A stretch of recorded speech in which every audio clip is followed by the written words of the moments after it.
Soyez les bienvenus dans ce nouveau numéro Diversité. Déjà 10 ans que la FEDEVACO, avec ses nombreux partenaires, a créé le prix Diaspora et Développement. Agissant comme un véritable incubateur de projets, à chaque édition, ce prix propose un cursus de formation permettant à la vingtaine d'associations qui s'y inscrivent d'affiner leurs projets. Un processus d'une année entière qui fournit aux participants un outil inestimable pour galvaniser leurs efforts dans le but d'optimiser au maximum le potentiel de leur projet. La célébration de ce 10e anniversaire fut l'occasion de faire un état des lieux sur les enjeux et les contributions des personnes issues de la migration en matière de développement durable, local et global. À travers les projets EcoBene et Ensemble Sawa, vous allez notamment découvrir combien les diasporas peuvent foisonner d'idées et d'ingéniosité en matière de transfert des savoir-faire, d'économie circulaire, de fertilisation croisée, mais surtout d'échanges culturels, sociaux et économiques.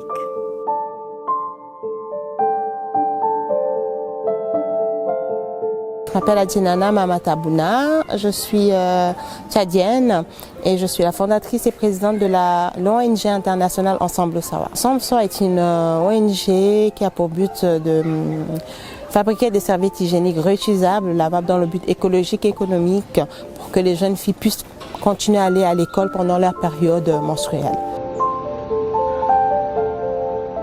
Je suis tombée sur un reportage quand je suis arrivée en Suisse, je ne sais plus sur quelle chaîne, et qui montrait une jeune fille tchadienne qui était déscolarisée pendant ses 5 jours menstruels. Et c'est là où j'ai eu le déclic. Je me suis dit, mais j'ai vu ce problème là-bas, mais je ne savais pas que ça touchait autant les jeunes filles qui étaient scolarisées. Donc pour moi, c'était inadmissible que les jeunes filles soient déscolarisées pendant la période menstruelle. Je me suis dit, mais on est en 2018, c'est pas possible. Donc à partir de là, je me suis dit, bon, il faut agir, il faut faire quelque chose. Je m'appelle Elias Ben, j'ai 47 ans, je suis né au Mozambique, je suis portugais d'origine mozambique et ça fait 15 ans que j'habite en Suisse. EcoBene, c'est un circuit de recyclage, de récupération et de recyclage de balles de tennis usagées en Suisse. Donc c'est une idée qui m'est venue à l'esprit il y a 3 ans. Lorsque je jouais au tennis avec un ami, je me suis posé la question, qu'est-ce qu'on faisait avec les balles de tennis usagées? Et c'est en ce moment-là que j'ai constaté qu'il y avait quelque chose à faire, puisque le constat c'était que en Suisse il n'y avait pas de structure de recyclage, valorisation des balles de tennis, donc les balles de tennis partaient à la poubelle. Et moi, comme je joue au tennis depuis très jeune âge, donc j'étais sensible à cette problématique en fait, et j'ai décidé d'en faire quelque chose. Diaspora, c'est les gens, les populations, les groupes qui se sont déplacés, qui ont construit une vie dans un autre pays, ou peut-être même leurs parents qui ont construit une vie dans un autre pays, toujours en gardant un pont dans leur pays d'origine. Et puis c'est ce pont-là qui est précieux, qui permet de vraiment d'envisager de quelle façon se relier au pays, mais aussi de quelle façon amener ce qu'on a appris, ou en tout cas amener ce qu'on peut faire dans le pays d'où on vient, mais aussi d'amener le pays d'où on vient dans le pays où on est. Donc c'est vraiment un double sens. Le lien avec le développement, le développement, il découle de ça. C'est quelque chose qui se fait ensemble. La particularité du projet EcoBene, c'est que à la fois il y a une partie qui est 100% suisse, je pourrais dire, parce que les investisseurs, les partenaires, le côté financement, tout est basé en Suisse. Les balles de tennis sont ramassées en Suisse, en tout cas dans un premier temps. Mais il y a aussi cette dimension outre-mer, au-delà des frontières suisses, où je vois mon rôle en tant qu'issu de la diaspora comme un élément prépondérant pour créer des synergies entre la Suisse, EcoBene et le pays d'origine. D'accord. Est-ce que vous avez essayé de voir le fait d'avoir des réseaux ici et des réseaux au Tchad, c'est un grand atout pour que les projets puissent se réaliser, devenir ce qu'elles sont aujourd'hui. Pour moi, c'est important de faire un projet pour mon pays parce que je voulais que ce soit la commune de Lutry et le Tchad puissent aussi fusionner. Le mélange de tout ça puisse donner quelque chose un bon développement et une bonne collaboration. Donc on est vraiment parti sur de bonnes bases. J'ai juste présenté l'ONG, ils ont tout de suite adhéré, donc c'est vraiment quelque chose qui est important pour moi de fusionner le Tchad et la Suisse. Le rôle d'une commune, c'est aussi de faciliter certains échanges, comme la commune de Vevey le fait aujourd'hui, en accueillant la FEDEVACO, en favorisant ce genre d'échanges. Je pense que ce qui est important aussi, c'est de visibiliser des exemples de réussite. On voyait ce soir Madame Keïta parler de son projet. Pour moi, c'est un projet absolument fantastique qui mêle finalement une implication locale avec une portée internationale dans son pays d'origine, et elle fait vraiment le lien entre son pays d'accueil, son pays d'origine, et chacun bénéficie de cette coopération. Donc, pas toutes les diasporas s'engagent dans des projets de développement, bien évidemment, mais le fait d'être qualifié en tant que diaspora, ça veut dire que tout en étant intégré dans les lieux d'accueil, on peut garder des liens sociaux, culturels, politiques, économiques avec le pays d'origine. Donc c'est vraiment, diaspora et développement sont intrinsèquement liés.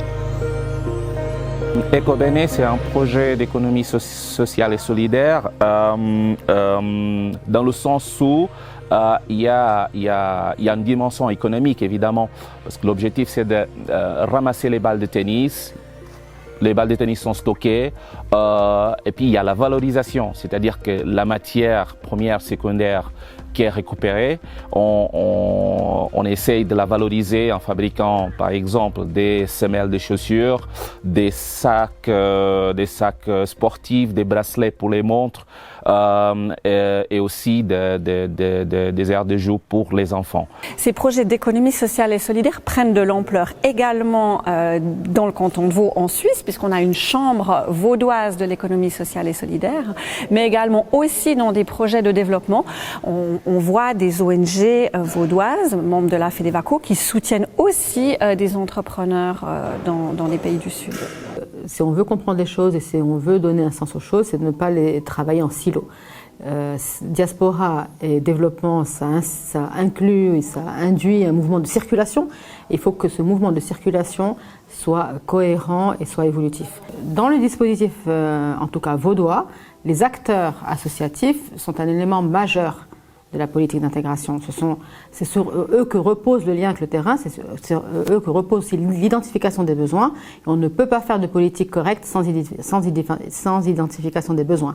Donc on a besoin que ce dispositif reste vivace, qu'il reste dynamique et qu'il soit soutenu. Aujourd'hui, c'était important de pouvoir faire un état des lieux partagé pour pouvoir encourager encore un peu plus ces porteurs de projets prometteurs. Ce que la Suisse ne fait pas, à différence d'autres pays, notamment là on revient à la comparaison fameuse avec l'Italie et la France, c'est qu'il n'y a pas de fonds pour les projets des associations, ni au niveau central, donc au niveau de la DDC, ni au niveau local, ou alors c'est vraiment très petit. Moi, je parlerai d'avenir et qu'est-ce qu'il faudrait qu'on mette en œuvre, et puis finalement nos échanges, ainsi que finalement différents échanges que j'ai eus régulièrement, m'amène vraiment à penser au rôle des communes dont on discutait, et de se dire, voilà, comment développer au mieux, comment travailler au mieux avec certains projets, comment les soutenir aussi dans la mesure des moyens d'une commune qui ne sont pas forcément illimités, mais le soutien, c'est pas toujours finalement du financement, c'est de l'espace qu'on donne, c'est de la visibilité qu'on donne, c'est finalement le rôle d'une commune, c'est aussi souvent de mettre les gens ensemble pour qu'ils puissent se rencontrer. Donc moi je parlerais plutôt de comment faire et comment est-ce que les communes peuvent réfléchir pour soutenir ces projets. Le BCI, même si ce n'est pas sa mission première, effectivement, de s'occuper du développement, puisque d'autres organismes s'en occupent, son but, c'est d'outiller, de soutenir et d'accompagner les associations de faire en sorte qu'elles soient dans un cadre le plus sécurisé possible pour pouvoir déployer pleinement leur potentiel. Les associations ont évolué, et puis elles ont évolué parce que les générations ont aussi évolué. La première génération n'est pas la deuxième. Il y a un autre type de main-d'œuvre qui est une main-d'œuvre ou une migration beaucoup plus qualifiée. Puis cette diaspora plus qualifiée identifie plus facilement et avec d'autres outils les moyens de mettre en œuvre leur expertise au service de leur société d'accueil, et puis voit aussi ça, pas en silo, mais encore une fois en termes d'économie circulaire. Et c'est ça qui est intéressant. Il y a plusieurs décennies, les associations de la diaspora finalement se substituaient à l'État dans leur pays d'origine pour, par exemple, construire des forages, des dispensaires, des écoles, etc. Et au jour d'aujourd'hui, le rôle a passablement changé. On voit qu'elles sont des vecteurs de transmission, de mise en lien de différents acteurs du développement dans des projets de plus en plus complexes. Le fait d'avoir reçu le premier prix me prouve à quel point ce projet est important. Vraiment, je réalisais déjà que ce projet avait un impact positif dans la société. Le but, c'est pas que toucher les femmes, c'est toucher tout le monde, les hommes comme les femmes. Il était important pour moi, et ce prix m'a vraiment confirmé ce que je ressentais au plus profond de moi et ce que je voulais transmettre aussi comme message. Et le prix de la FEDEVACO m'a confirmé tout ça. L'enseignement qu'on peut en prendre, c'est chaque fois qu'on fait le prix, on le voit au fur et à mesure des cycles, on est déjà assez pas étonné, mais surpris en bien vraiment de la qualité des projets qui sont proposés déjà dès le départ, des idées, mais aussi de la variété d'approches. On voit qu'il y a de plus en plus l'économie sociale et solidaire qui vient se mettre là-dedans, l'échange. Donc il y a une agilité dans la proposition des projets qui montre que c'est vraiment la bonne voie qu'il faut suivre. C'est pas des projets qui sont dictés d'haut en bas avec des critères, des grilles de critères qui sont complètement statiques. C'est au contraire des projets qui naissent comme des idées, comme des rêves, et qui ensuite sont façonnés avec les outils de projet. Mais le rêve, l'idée, elle vient vraiment elle vient du cœur, elle vient de constats qui sont faits, et c'est ça la richesse. Vous l'aurez compris, il est important d'investir davantage sur l'optimisation des conditions cadres nécessaires à l'utilisation du potentiel des membres de la diaspora au profit du développement. Si vous souhaitez découvrir une tribune où abondent les bonnes idées et les pratiques exemplaires en matière de développement durable, n'hésitez pas à découvrir la page prévue à cet effet, fedevaco.ch/diaspora. Merci d'avoir été des nôtres et à bientôt dans une prochaine édition.